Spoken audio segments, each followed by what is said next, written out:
ഈ വീഡിയോയിൽ വളരെ നിർണായകമായിട്ടുള്ള ഡെവലപ്മെൻറ്റുകളാണ് നമ്മൾ നോക്കുന്നത്. അപ്പോൾ അതിൽ സ്ട്രേറ്റ് ഓഫ് ഹോർമൂസിൽ അമേരിക്കയും ഇറാനും അങ്ങോട്ടും ഇങ്ങോട്ടും വെടിവെപ്പ് നടത്തി എന്നുള്ള വാർത്തയാണ് വരുന്നത്. അമേരിക്ക സിംഗപ്പൂരിൻ്റെ അടുത്ത് വെച്ചിട്ട് ഒരു മാരകമായിട്ടുള്ള പണി ചെയ്തിട്ടുണ്ട്. 11 പാകിസ്ഥാനിയൻ വെസൽസും ഒരു 20 ഇറാനിയൻ വെസൽസിനെയും അമേരിക്ക ബ്ലോക്ക് ചെയ്ത് വെച്ചിട്ടുണ്ട്. ഈ വെസലുകൾ എത്രയും വേഗം വിട്ടുകിട്ടണം എന്നുള്ള രീതിയിൽ സിംഗപ്പൂരിൻ്റെ അടുത്ത് പാകിസ്ഥാൻ റിക്വസ്റ്റ് ചെയ്തുകൊണ്ടിരിക്കുകയാണ്. എങ്ങനെയെങ്കിലും അമേരിക്കയുടെ അടുത്ത് സംസാരിച്ച് ഈ വെസലുകളൊന്ന് അയക്കണം എന്ന് പറഞ്ഞിട്ട്. ഒരു കാര്യം മനസ്സിലാക്കണം, പാകിസ്ഥാൻ രഹസ്യമായിട്ട് ഇറാൻ്റെ കണ്ടെയ്നറുകളെ 6 കോറിഡോറുകൾ വഴി റോഡ് മാർഗം ഇറാനിലേക്ക് എത്തിച്ചിട്ടുണ്ടായിരുന്നു. സ്ട്രേറ്റ് ഓഫ് ഹോർമൂസിൽ ബ്ലോക്കേഡ് തടസ്സപ്പെടുത്തുന്ന കപ്പലുകളിലുള്ള കണ്ടെയ്നറുകളെയാണ് തൊട്ടടുത്ത പോർട്ടാണ് പാകിസ്ഥാൻ.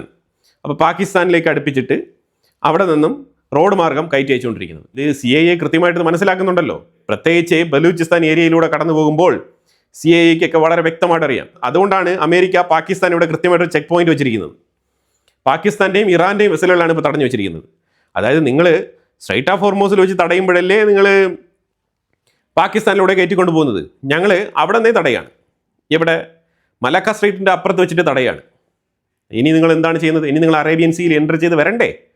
അത് കൃത്യമായിട്ട് കണ്ടുകൊണ്ട് അമേരിക്ക അഡ്വാൻസ് ആയിട്ടൊരു ചെക്ക് മേറ്റ് വെച്ചിരിക്കുകയാണ്. അതായത് ഇവിടെ അമേരിക്ക വളരെ കൃത്യമായിട്ടുള്ള ഒരു ഡിപ്ലോമസിയാണ് ഉപയോഗിക്കുന്നത്. ഡിപ്ലോമസി എന്ന് പറഞ്ഞാൽ പാകിസ്ഥാനെ നേരിട്ട് ഒന്നും പറയുന്നില്ല. പാകിസ്ഥാനെതിരെ ഒരു വിയോജിപ്പുണ്ട് എന്നുള്ളത് അമേരിക്കയുടെ ഉള്ളിൽ ലിൻസി ഗ്രഹാം ഉൾപ്പെടെയുള്ള സെനറ്റർമാർ ഓൾറെഡി തന്നെ വിയോജിപ്പ് രേഖപ്പെടുത്തി കഴിഞ്ഞു. പാകിസ്ഥാനെ വിശ്വസിക്കേണ്ട എന്ന് പറഞ്ഞു കഴിഞ്ഞു. ആ സാഹചര്യത്തിൽ പാകിസ്ഥാനെ ഇൻഡയറക്റ്റ് ആയിട്ട് തടയണം. എന്താണ് ചെയ്യേണ്ടത്? അപ്പോൾ ഇൻഡയറക്റ്റ് ആയിട്ട് നമ്മൾ അഡ്വാൻസ് ആയിട്ട് കുറച്ച് ദൂരെ വെച്ച് തന്നെ മലാക്ക സ്ട്രേറ്റിൻ്റെ അപ്പുറത്ത് വെച്ച് തന്നെ തടഞ്ഞിരിക്കുകയാണ്. ഇപ്പം പാകിസ്ഥാൻ്റെ 11 വെസലുകളും ഇറാൻ്റെ 20 വെസലുകളും. എങ്ങനെയുണ്ട്? ഇതാണ് മനസ്സിലായത്. സിംഗപ്പൂർ പരിധിയിൽ വെച്ചിട്ടാണ് തടഞ്ഞിരിക്കുന്നത്. ഇപ്പം എന്താണ് ഇപ്പോൾ ചെയ്യാൻ പോകുന്നത് പാകിസ്ഥാൻ ശരിക്കും അമേരിക്ക മനസ്സിലായിട്ടില്ല. അമേരിക്ക വളരെ വ്യക്തമായിട്ടുള്ള കളികൾ നടത്തുന്ന ആൾക്കാരാണ്. ട്രംപ് അസീം മുനീർ വളരെ നല്ലവനാണ്, വല്ലവനാണ്, അയാൾ അങ്ങനെയൊന്നും ചെയ്യില്ല എന്നൊക്കെ ഓപ്പണായിട്ട് പറയുന്നത് ഈ നെഗോസിയേഷൻ എന്ന് പറഞ്ഞ ഈ ഒരു മീഡിയേഷൻ ഉണ്ടല്ലോ, ആ മീഡിയേഷന് ഇപ്പോൾ തൽക്കാലം ഒരു തടസ്സം ഉണ്ടാക്കണ്ട, അപ്പോൾ പാകിസ്ഥാനെ അങ്ങനെ വെറുപ്പിക്കണ്ട, അവർ മീഡിയേഷൻ നല്ല രീതിയിൽ നടത്തിക്കോട്ടെ. കാരണം ഈ യുദ്ധത്തിനൊരു സൊല്യൂഷൻ വേണമെന്നുള്ളത് ട്രംപ് ആഗ്രഹിക്കുന്നുണ്ട്. അതുകൊണ്ടാണ് ട്രംപ് ഇപ്പോൾ പാകിസ്ഥാനെയൊക്കെ ഒഴിവാക്കിക്കൊണ്ട് ചൈനയിലേക്ക് ഇവരെ എത്തിയിരിക്കുന്നത്. കാരണം പാകിസ്ഥാനുമായിട്ട് സംസാരിച്ചിട്ട് കാര്യമില്ല, ഇനി ചൈന എടുത്ത് ഷീ ജിൻപിങ്ങിനെ ഒന്ന് കണ്ടു നോക്കാമെന്ന് പറഞ്ഞിട്ടാണ് പോയിരിക്കുന്നത്. അങ്ങനെയെങ്കിലും സ്ട്രേറ്റ് ഓഫ് ഹോർമൂസ് ഒന്ന് ഓപ്പൺ ചെയ്യാൻ പറ്റുമോ എന്നുള്ള രീതിയിലാണ് പോയിരിക്കുന്നത്. ഇത് പലരും അമേരിക്ക ഇറങ്ങിപ്പോയി കാല് പിടിക്കുന്നതായിട്ടൊക്കെ വിലയിരുത്തുന്നുണ്ട്. പക്ഷേ അത് മണ്ടത്തരമാണ്. അമേരിക്ക ശരിക്കും പറഞ്ഞാൽ ഒരു ഓപ്പർച്യൂണിറ്റിയാണ് കൊടുക്കുന്നത്. ഇറാന് കിട്ടുന്ന ബെസ്റ്റ് ഓപ്പർച്യൂണിറ്റിയാണ്. ഇറാൻ വേണമെങ്കിൽ ഈ പോയിന്റിൽ അവർക്ക് നെഗോഷിയേറ്റ് ചെയ്ത് കാര്യങ്ങളൊക്കെ തീരുമാനിക്കാം. എൻറിച്ച്മെൻറ്റ് ചെയ്ത യുറേനിയം വെച്ചിട്ട് പുഴുങ്ങി തിന്നാനോ അല്ലെങ്കിൽ അത് പൊതുജനങ്ങൾക്ക് ആഹാരമായിട്ട് കൊടുക്കാനൊന്നും പറ്റില്ല. അതിന് പകരം ഒരു എമൗണ്ട്, ഞങ്ങൾക്കൊരു കോമ്പൻസേഷൻ എമൗണ്ട് തന്നു കഴിഞ്ഞാൽ ഞങ്ങൾ ഈ യുറേനിയം അങ്ങ് കൈമാറാമെന്ന് പറഞ്ഞിട്ട് നല്ലൊരു തുക ചോദിച്ച് വാങ്ങിച്ചിട്ട് ഈ യുറേനിയം അങ്ങോട്ട് കൊടുത്തു കഴിഞ്ഞാൽ യുദ്ധം ഇവിടെ വെച്ച് ഇപ്പോൾ അവസാനിപ്പിക്കാം. ഇതാണ് ഇറാൻ്റെ മുന്നിലുള്ള ബെസ്റ്റ് ഓപ്ഷൻ. അപ്പോൾ യുറേനിയം തിരിച്ചു കൊടുത്തത് മാതിരിയായി. ഇനി ഞങ്ങൾ യുറേനിയം എൻറിച്ച്മെൻറ്റ് ചെയ്യുന്നില്ല ഒരു 10-12 വർഷത്തേക്ക് എന്നുള്ള രീതിയിൽ ആക്കി തീർക്കാം. അമേരിക്ക കുറച്ച് ഫണ്ട് തരും. അത് വെച്ചിട്ട് നിങ്ങൾ ഇസ്രായേൽ ആക്രമണം നടത്തി പൊട്ടിപ്പൊളിച്ച മന്ദിരങ്ങളൊക്കെ നിങ്ങൾക്ക് പണിതുയർത്താം, പാലങ്ങളൊക്കെ റീബിൽഡ് ചെയ്യാം, രാജ്യത്തെ കുറച്ചുകൂടെ പുരോഗതിയിലേക്ക് നയിക്കാം. സ്ലോലി നിങ്ങളുടെ സാങ്ഷൻസ് എല്ലാം റിമൂവ് ചെയ്യപ്പെടും, ഒരു പുരോഗതിയിലേക്ക് പോകും ഇറാൻ. പക്ഷേ IRGC മതപരമായ ഒരു തീവ്ര നിലപാടുള്ള ഒരു ആശയമുണ്ടല്ലോ, അത് പണയം വെക്കണം. അത് പണയം വെക്കാൻ തയ്യാറാകാത്തിടത്തോളം ഇറാൻ ഇങ്ങനെ തന്നെ മുന്നോട്ട് പോകത്തുള്ളൂ. പുരോഗതി എന്ന് പറഞ്ഞൊരു സംഗതി ഉണ്ടാവില്ല. ഇങ്ങനെ ഒരു ബ്രില്യൻ്റ് ആയിട്ടൊരു ഓപ്ഷനാണ് ഇറാൻ്റെ മുന്നിൽ എത്തിയിരിക്കുന്നത്. കാരണം ചൈന ഇപ്പോൾ ഇടപെട്ടിട്ടുണ്ട്. അപ്പോൾ ചൈന ഇടപെട്ടിട്ടുള്ള സ്ഥിതിക്ക് തീർച്ചയായിട്ടും ഒരു ഡീൽ 300 ബില്യൺ എന്നൊക്കെ പറഞ്ഞു കഴിഞ്ഞാൽ അമേരിക്കയ്ക്ക് വലിയ പൈസയൊന്നുമില്ല. അവർ കൊടുത്തിട്ട് യുദ്ധം അവസാനിപ്പിക്കും. ഇതൊരു കൃത്യമായിട്ടൊരു പോയിന്റാണ്. ഈ പോയിന്റ് ഇറാൻ സംസാരിക്കുമോ എന്നുള്ളത് നമുക്കറിയില്ല. അപ്പോൾ എന്തായാലും പാകിസ്ഥാൻ അടപടലം പെട്ടിരിക്കുകയാണ്. 11 കപ്പലുകളെ അവിടെ സീസ് ചെയ്ത് വെച്ചിരിക്കുകയാണ് അമേരിക്ക. അതായത് നീ മീഡിയേഷൻ മര്യാദയ്ക്ക് നടത്തിയിട്ട് മതി ബാക്കി കാര്യങ്ങൾ. അതായത് പാകിസ്ഥാൻ്റെ സീ പോർട്ടിലേക്ക് എത്തുന്ന കപ്പലുകളുണ്ടല്ലോ, അതിനെ മുൻകൂട്ടി തടഞ്ഞു, അങ്ങനെ സൂക്ഷിക്കേണ്ടെന്ന് പറഞ്ഞിട്ട്. കാരണം ഇവിടെ ബില്യൺ കണക്കിൽ ഡോളർ ചിലവാക്കിക്കൊണ്ട് സ്ട്രേറ്റ് ഓഫ് ഹോർമൂസിൽ ബ്ലോക്കേഡ് ഉണ്ടാക്കുമ്പോഴത്തേക്കും റോഡ് മാർഗം അവരുടെ കണ്ടെയ്നേഴ്സ് എല്ലാം തന്നെ പൊയ്ക്കൊണ്ടിരിക്കുകയാണ്.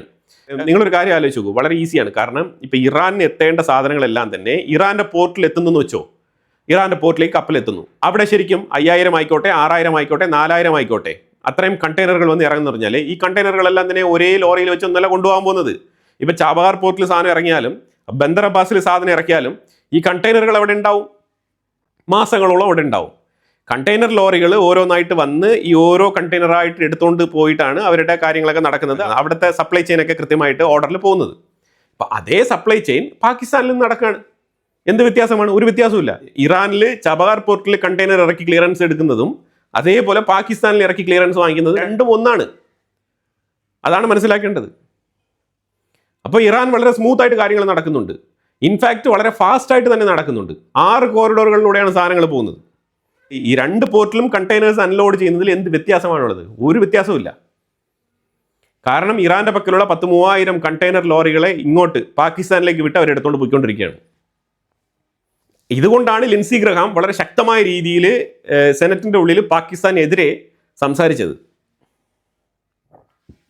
UAE-യിൽ മിസൈൽ ത്രെട്ട് ഉണ്ടായിരുന്നു എന്നുള്ള വാർത്ത UAE തന്നെ പറയുന്നുണ്ട്. ഇന്നലെയും മിസൈൽ ത്രെട്ട് ഉണ്ടായിട്ടുണ്ട് UAE-ക്കെതിരെ. പാകിസ്ഥാൻ ഫത്ത-4 എന്ന് പറഞ്ഞൊരു മിസൈൽ പരീക്ഷണം നടത്തുന്നുണ്ടെന്ന് പറഞ്ഞാൽ ചൈനയുടെ മിസൈൽ വാങ്ങിച്ച് പച്ച കളർ പെയിന്റ് ഒക്കെ അടിച്ച് റെഡിയാക്കി ഫത്ത-4 എന്ന് പറഞ്ഞ് എഴുതി വെച്ചിരിക്കുകയാണ്.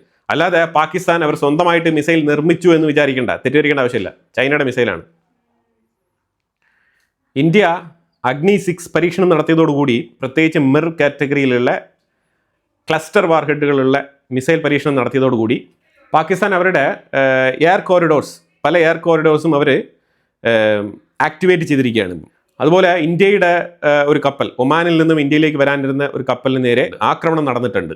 ഒമാൻ തീരത്ത് വെച്ചിട്ടാണ് ഇന്ത്യയുടെ ഈ കപ്പൽ ആക്രമിക്കപ്പെട്ടത്. എന്തായാലും വെസലിൽ ഉണ്ടായിരുന്ന ക്രൂ മെമ്പേഴ്സിനെ എല്ലാം തന്നെ റെസ്ക്യൂ ചെയ്തിട്ടുണ്ട്.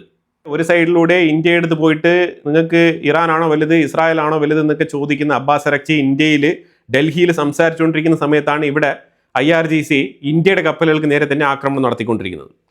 ഇറാന് വളരെ വ്യക്തമായിട്ട് അറിയാം ഇന്ത്യയുടെ നിലപാട് എന്താണെന്നുള്ളത്. ഇന്ത്യക്ക് വളരെ വ്യക്തമായിട്ടുള്ള നിലപാടുണ്ട്. ആ നിലപാടിൽ ഇന്ത്യ ഉറച്ചു തന്നെ നിൽക്കുന്നത്. അത് കൃത്യമായിട്ട് UAE-യോടൊപ്പമുള്ള നിലപാടാണ്, ഇസ്രായേലിനോടൊപ്പമുള്ള നിലപാടാണ്, അമേരിക്കയോടൊപ്പമുള്ള നിലപാടെന്ന് പറയാൻ പറ്റത്തില്ല. പക്ഷേ UAE-യോടൊപ്പമാണ്, ഇസ്രായേലിനോടൊപ്പമാണ്. അതുപോലെ യൂറോപ്പിലേക്ക് ട്രേഡ് എക്സ്പാൻഷനുമായിട്ട് ബന്ധപ്പെട്ട വിഷയമാണ് ഇന്ത്യ ഏറ്റവും കൂടുതൽ ഫോക്കസ് ചെയ്യുന്നത്. കാരണം അമേരിക്ക എന്ന് പറഞ്ഞ രാജ്യം ഏത് സമയത്തും ഏത് രീതിയിലും അവർ ട്രംപ് ഉള്ളിടത്തോളം ഒരു സ്റ്റേബിൾ ആയിട്ടുള്ള ഒരു പൊസിഷൻ ഇന്ത്യക്ക് അവർ തരില്ല. അത് ഉറപ്പായിട്ടുള്ള കാര്യമാണ്. ഇന്ത്യക്കെന്നല്ല, ഒരു രാജ്യത്തിനും ട്രംപ് കൊടുക്കാൻ പോകുന്നില്ല. പക്ഷേ അതേസമയം ഇന്ത്യ യൂറോപ്പിലേക്കുള്ള ട്രേഡ് എക്സ്പാൻഷൻ അതാണ് നോക്കുന്നത്. കാരണം ഈ വർഷം എൻഡിനുള്ളിൽ ഫ്രീ ട്രേഡ് എഗ്രിമെൻറ്റ് എസ്റ്റാബ്ലിഷ് ചെയ്യാനാണ് ഇന്ത്യ ശ്രമിക്കുന്നത്. Free trade agreement once implement ആയി കഴിഞ്ഞാൽ പിന്നെ ഇസ്രായേലിലുള്ള ഹൈഫ പോർട്ട് ത്രൂ യൂറോപ്പിലേക്കാണ് ഇന്ത്യ ഏറ്റവും കൂടുതൽ എയിം ചെയ്യുന്നത്. അപ്പോൾ അതിൻ്റെ ഭാഗമായിട്ടാണ് മെഡിറ്ററേനിയൻ കോറിഡോർ ശക്തമാക്കുന്നത് ഇസ്രായേൽ. ഇന്ത്യക്ക് വേണ്ടിയിട്ടുള്ള ഒരു മുന്നൊരുക്കമാണ്, തീർച്ചയായിട്ടും ചൈനയ്ക്ക് വേണ്ടിയിട്ടല്ല. മെഡിറ്ററേനിയനിലുള്ള ട്രേഡ് റൂട്ട് ഇസ്രായേൽ ബിൽഡ് ചെയ്തുകൊണ്ടിരിക്കുകയാണ്, ഇൻഫ്രാസ്ട്രക്ചർ. ഇതുമായിട്ട് ബന്ധപ്പെട്ട വിഷയം ഞാൻ ഇൻസൈറ്റ്സ് മലയാളത്തിൽ സംസാരിച്ചിട്ടുണ്ട്. അതായത് ഇമെക് കോറിഡോർ എന്ന് പറഞ്ഞിട്ട്, മെഡിറ്ററേനിയൻ കോറിഡോർ. അതിന് വേണ്ടിയിട്ടാണ് ഇന്ത്യ ഗ്രീസിലുള്ള ഒരു പോർട്ട് തന്നെ സ്വന്തമാക്കാൻ ആഗ്രഹിച്ചിപ്പം ചർച്ചകൾ നടന്നുകൊണ്ടിരിക്കുന്നത്. ആ വിഷയത്തിലൊരു ഫൈനൽ ഡിസിഷൻ വരേണ്ടതുണ്ട്. ബ്രിക്സ് രാജ്യങ്ങളുമായിട്ട് ബന്ധപ്പെട്ട ഫോറിൻ മിനിസ്റ്റേഴ്സിനെ എല്ലാം തന്നെ ന്യൂഡൽഹിയിൽ വെച്ചിട്ട് പ്രൈം മിനിസ്റ്റർ മോദി മീറ്റ് ചെയ്തിട്ടുണ്ട്. HFCL എന്ന് പറഞ്ഞ കമ്പനി 230 കോടി നിക്ഷേപം നടത്തുകയാണ്. ഇന്ത്യയിൽ ആന്ധ്രാപ്രദേശിലാണ് ഇൻവെസ്റ്റ്മെൻറ്റ് നടത്തുന്നത്. ഡിഫൻസ് മാനുഫാക്ചറിംഗ് ആണ് ഉദ്ദേശം. ഇന്ത്യ UN-ൽ ഒരു മറുപടി കൊടുത്തിട്ടുണ്ട്. പാകിസ്ഥാൻ അവർക്ക് വെള്ളം കിട്ടുന്നില്ല, ഇന്ത്യ അവരുടെ വെള്ളം തടഞ്ഞു വെച്ചിട്ടുണ്ട് എന്ന് പറഞ്ഞിട്ടുള്ള ഒരു പരാതി അവർ കൊടുത്തിട്ടുണ്ടായിരുന്നല്ലോ.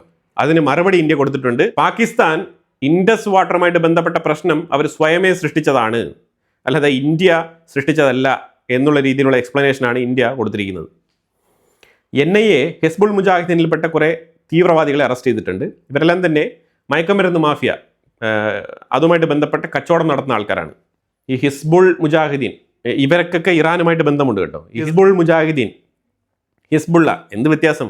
എല്ലാം ഒരേ ആൾക്കാർ തന്നെ, വലിയ വ്യത്യാസമൊന്നുമില്ല. തീവ്രവാദികൾ.